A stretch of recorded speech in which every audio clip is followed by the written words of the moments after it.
ሰላም ጤና ይስጥልኝ ውድ ቻናሌ ተከታታዮች እንዴት ናችሁ? ሁሉ ሰላም፣ ሁሉ መልካም። እኔ ጋር ሁሉ ሰላም ነው፣ እግዚአብሔር የተመሰገነ ይሁን። እናንተ ጋርስ እንዴት ነው? ሁሉ ሰላም ነው? እንግዲህ ውድ ቻናሌ ተከታታዮች ባለፈው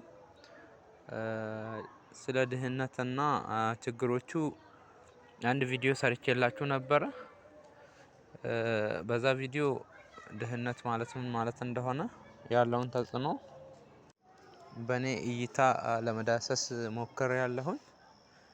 እንግዲህ ድህነት ምን እንደሆነ እናንተም ከዛ ባጭሩ እንደተረዳችሁ ተስፋ አደርጋለሁኝ። ዛሬ ደግሞ በቀጣዩ ቪዲዮዬ ድህነት ከምን እንደሚመጣ ከምን እንደሚመነጭ አጠር አድርገን እናያለን ማለት ነው።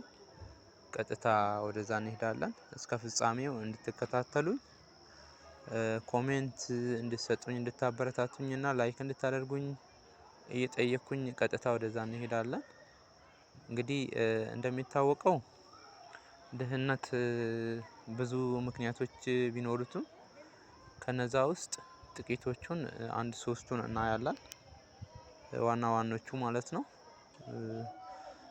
ምንድነው እሱ? ይሄውም አንደኛው አይምሮ ነው። የአይምሮ ችግር ነው ድህነትን የሚያመጣው።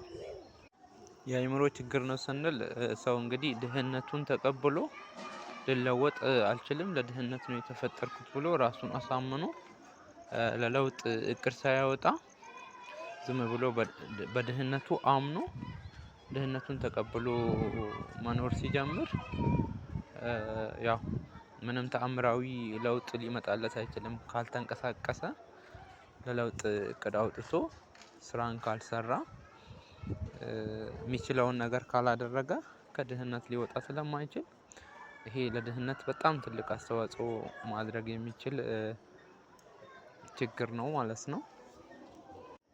ሁለተኛው ደግሞ በባለስልጣናት ወይም ደግሞ በሰዎች አሻጥር ወይም ደግሞ ደባ የሚመጣ ችግር ነው።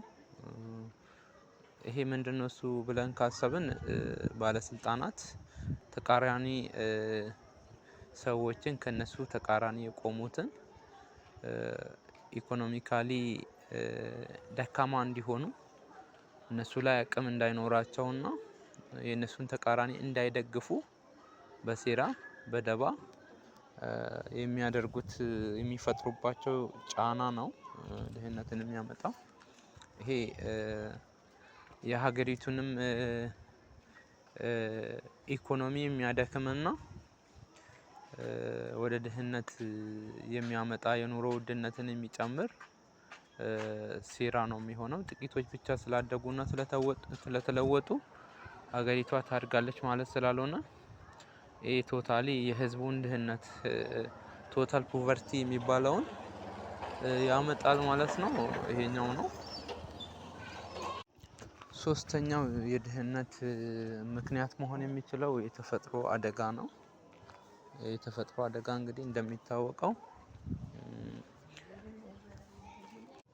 ለድህነት ትልቅ አስተዋጽኦ አለው። የተፈጥሮ አደጋ ስንል እንግዲህ እንደ እሳት አደጋ ሊሆን ይችላል። እንደ ደራሽ ጎርፍ ውሃ ሊሆን ይችላል። በሰዎች መዘረፍ ሊሆን ይችላል እና በጠቅላላው የተፈጥሮና ሰው ሰራሽ የሆኑ አደጋዎች ድህነትን በሰዎች ልጆች ላይ ያመጣሉ ማለት ነው። ስለዚህ ከረጅም ባጭሩ የድህነት ምክንያት መሆን የሚችሉ እነዚህ ነገሮች ናቸው ማለት ነው።